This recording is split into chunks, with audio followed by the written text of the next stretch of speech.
श्री शिवाय नमस्ते हम दोस्तों, आज की वीडियो में तुलसी जी की सूखी लकड़ियों के इतने सारे उपाय लेकर आई हूँ। मैं इतनी सारी चीजें आपको बताऊंगी जो आप बिल्कुल भी नहीं जानते हैं। सारे उपयोग करके दिखाऊंगी किस किस तरह से आप सूखी लकड़ियों का प्रयोग करें। इस तरह से पहले मैंने यहाँ से सारी लकड़ियां जितनी भी हैं सूखी सूखी डंडियां तोड़ ली हैं। अगर सूखी डंडी हमारे उसमें रह जाती हैं, तुलसी सूखने का डर रहता है, तो जितनी भी सूखी सूखी लकड़ियां आपकी हो जाए तो आप इकट्ठे करती रहिए। यहाँ मैंने पिन्नी में इकट्ठी करके रख रखी हैं, आप जैसे देख रहे हैं। बहुत अच्छी मानी जाती हैं, घर में रखिए आप। जब किसी की मृत उसमें जा रहे हैं तो जब उनको अग्नि देते हैं उस समय उसमें डाल दीजिए अग्नि के समय, तो बहुत ज़्यादा अच्छा माना जाता है। कहते हैं उससे मोक्ष की प्राप्ति होती है। तो इस तरह से आप तुलसी की जब भी किसी की मृत्यु में जाएं तो एक लकड़ी जरूर लेकर जाएं। यहाँ मैं हवन दिखा रही हूँ आपको किस तरह से करना है। मैंने तुलसी की लकड़ियाँ डाल ली हैं, उसके अंदर कपूर डाल लिया है, सामग्री ले ली है, 2 लौंग के जोड़े जरूर डालने हैं आपको। विष्णु भगवान के सामने ये हवन हर बृहस्पतिवार के दिन अगर आप करेंगे तो आपके सारे काम बनने लगेंगे। दोस्तों, इस तरह से हवन करने से जो घर में नकारात्मक शक्तियाँ होती हैं या कीटाणु होते हैं, नेगेटिविटी होती है, सारी खत्म हो जाती है। इस तरह से हवन करने से भगवान विष्णु की कृपा मिलती है। जब भगवान विष्णु की कृपा मिलती है तो सारे काम बनने लगते हैं।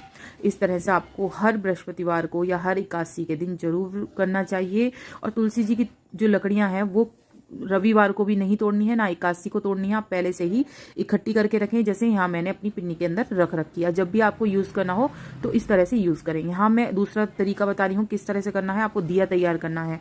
कार्तिक का महीना आ रहा है दोस्तों। कार्तिक के महीने में तुलसी के दिए का दीपदान करने का विशेष महत्व है। कहते हैं जिस घर में तुलसी के दीपक का दीपदान होता है उस घर में माँ लक्ष्मी स्वयं निवास करती हैं।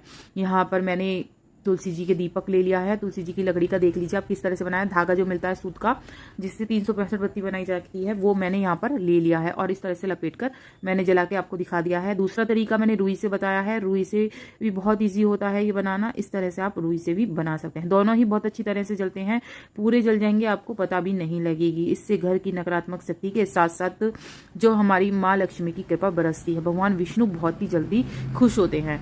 यहाँ मैं दोस्तों आपको तुलसी जी की अन्य उपाय बता रही हूँ, अन्य चीज बता रही हूँ कि सूखी लकड़ी का और आप क्या कर सकते हैं। यहाँ मैं तुलसी की माला बनानी आपको सिखा रही हूँ। अब बाजार में जो माला होती हैं वो ओरिजिनल बहुत ही कम मिलती हैं, मिल जाती है बहुत ही ओरिजिनल, कम मिलेंगे आपको।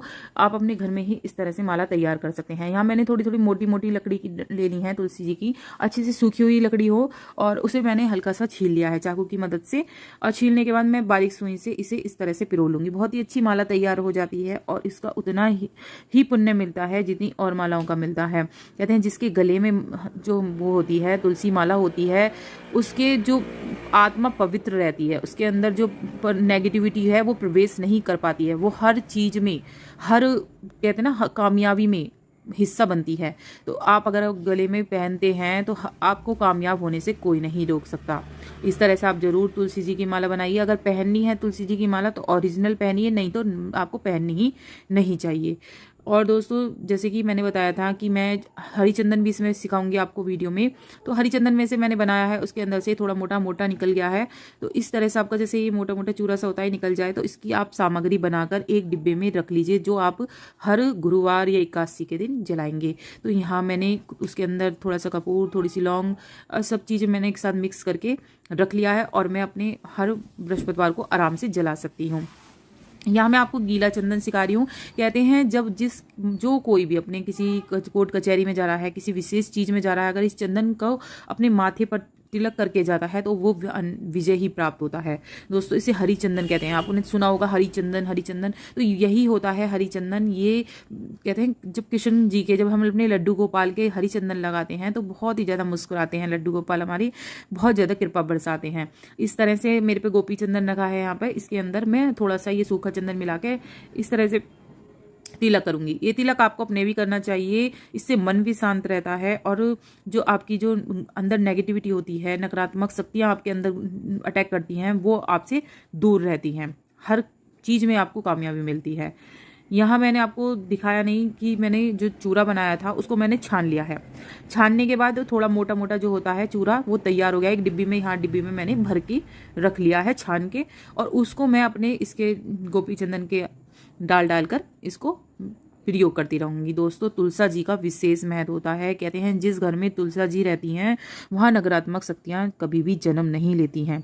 यदि तुलसा जी की जड़ को अगर आप अपने घर के मुख्य द्वार पर टांग देते हैं तो नेगेटिविटी दूर रहती है उस घर से और माँ लक्ष्मी खींची चली जाती है। कहते हैं चुंबक का काम करती हैं।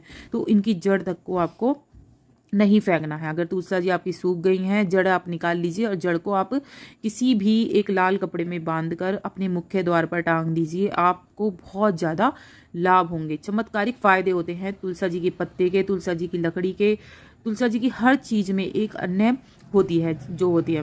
और दोस्तों, जो मंजरी तक, यहाँ तक कि मंजरी तक मैं अपनी सारी वीडियो में आपको बताऊंगी, आगे भी बनाऊंगी तुलसा जी की हर चीज़ की वीडियो। अब जैसे कि तुलसा जी सूख जाती हैं, जाड़े आ रहे हैं, तो उसकी मैं आपको वीडियो बना के दूंगी किस तरह से करना है। जैसे को यहाँ मैं आपको दिखा रही हूँ, जैसे सूखा चंदन किस तरह से बनाना है। इस तरह से मैंने पहले मिक्सी में पीस लिया।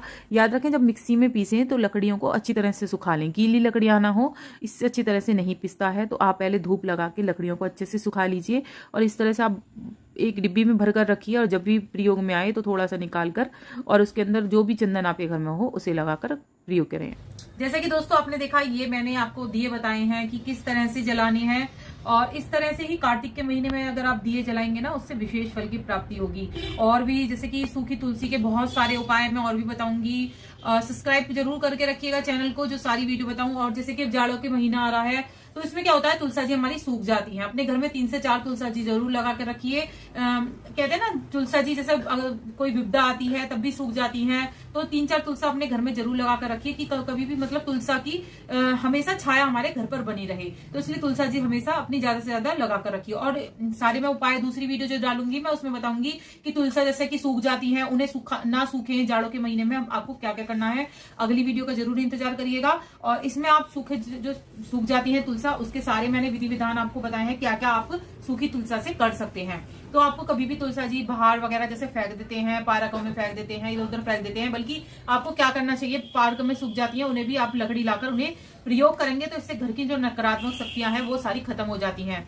इस तरह से आप दिया भी जलाएं और जो मैंने हवन दिखाया है आपको वो भी करिएगा, आपको विशेष फलों की भी प्राप्ति होगी। और बस इतना ही करके देखिएगा इन चीजों को। कार्तिक के महीना आ रहा है, अब उसमें दीपदान जरूर करिएगा तुलसी का, विष्णु भगवान के सामने इस तरह से दीपदान जरूर करिएगा, इससे बहुत ज्यादा लाभ होता है। दोस्तों जरूर करके देखिएगा। अच्छी लगे तो वीडियो लाइक सब्सक्राइब जरूर कर लीजिएगा और नेक्स्ट वीडियो जरूर देखिएगा कि किस तरह से अपनी सूखी तुलसा को आप बचा सकते हैं। और भी मैं सारी रिलेटेड सारी चीजें जानकारी दूंगी आपको, सारी कार्तिक की वीडियो डालूंगी, देखते रहिएगा। अच्छी लगे तो लाइक सब्सक्राइब जरूर करिएगा, आगे जो वीडियो आपको मिलती रहे। राधे राधे।